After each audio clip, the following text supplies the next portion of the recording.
اخواتي وحبايب قلبي، كل سنة وانتم طيبين بمناسبة شهر رمضان الكريم.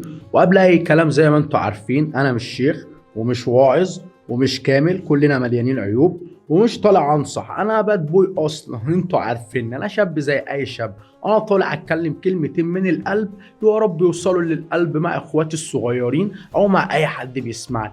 وعشان انا راجل بحب الخير لكل الناس وبحب الناس كلها واتمنى اشوف الناس كلها في خير، فانا طالع اتكلم مع اخواتي كلمتين في الخير. يا اخواتي، ما ينفعش اللي بيحصل ده. اخوك في الشارع من هو عيل صغير، جايبها من تحت، من الاخر كده اخوك جايبها من تحت ومش سايبها. عشرت طوب الارض، عرفت الدكتور وعرفت السوابق وعرفت جميع انواع البشر، بس ما اتعلمتش حاجه غلط من حد. انا كنت ده انا اللي باثر على الناس في الخير. ليه بقى يا اخواتي؟ عشان موضوع النهارده مهم بالنسبه لناس كتير قوي. الدراجز يا اخواتي، المخدر اللي بقى منتشر بين الشباب الصغير زي اللبان، بقى عامل زي اللبان. انا بشوف شباب صغير في السن جدا، ما عداش ال 14 سنه، بيشرب مخدر. ليه يا عم كده؟ هتستفيدي لما تغيب نفسك؟ انت هتستفيدي لما تبقى مغيب؟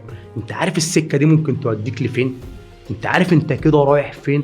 يا عم الفوقان حلو، زي ما بنقول بلغه الشارع، الفوقان حلو، الفيقان كسبان، الفهمان كسبان. يا عم ليه تعمل في نفسك كده؟ ليه اغيب نفسي؟ اغيب نفسي عن الواقع ليه؟ وانت عايش عشان تغيب نفسك عن الواقع؟ مش كده حبيب قلبي. طب مين فينا ما تقلوش في اول نفسين شربهم في حياته، يا عم خد نفسين هتفك من الخنقه اللي انت فيها، وهوب يا صاحبي سجاره جابت جوان، وجوان جاب حبايه، حبايه جابت شريط، وانتهت الحكايه. هي بتبدا كده يا صاحبي. لا، ما تسيبش نفسك. مفيش شاب ما جربش. تحب اقول لك كل نوع مخدر ممكن يعمل ايه معاك؟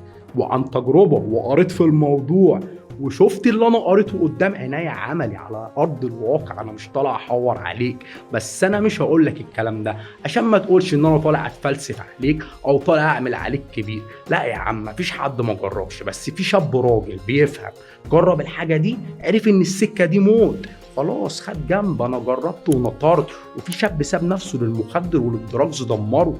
انت عارف ايه؟ المفروض اصلا ما تقولش انا بتكيف، المفروض تقول انا بتسمم. الكلمه دي غلط يا صاحبي. اوعى والدراجز يا صاحبي. لا، كم جريمه حصلت، قتل وجرائم فظيعه علشان مرتكب الجريمه دي وشباب صغير اندر ايدج كان تحت تاثير المخدر. الانواع الجديده اللي طالعه في المخدر يا اخواتي دي بتموت، ده موت بطيء. لا يا صاحبي، ما تعملش في نفسك كده.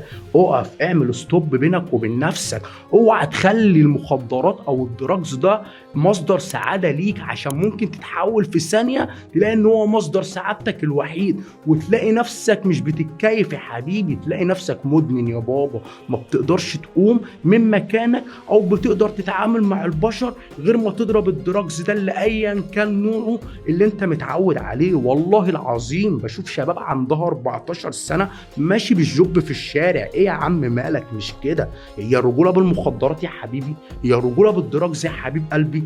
لا، الرجوله مش بكده خالص. مش معنى ان انت بتشرب سجاير يبقى راجل. يا عم انا بشرب سجاير وبدعي ربنا كل يوم يتوب عليا منها. مش كده يا حبيب قلبي. فوق، في ناس في البيت بتخاف عليك. خليك راجل محترم، بص لمستقبلك. سكه الدراجز موت يا صاحبي. كده كده دخلت في طريق المخدر انت مش راجع، هتتسحل وهتلاقي نفسك في دوامه. حتى الناس اللي بتقعد معاك هتلاقي نفسك وسط دايره مش حلوه. تتاثرش باصدقاء السوق، مش ده يجي يقول لك جرب النفسين دول عشان انت مخنوق تاخدهم تشربهم. خليك راجل، جربت فوق بقى، اظبط حالك. نصيحه من اخ كبير لكل اخواتي الصغيرين وكل الناس اللي بتسمعني، يا صاحبي الدراجز نهايته موت. فوق يا حبيب قلبي.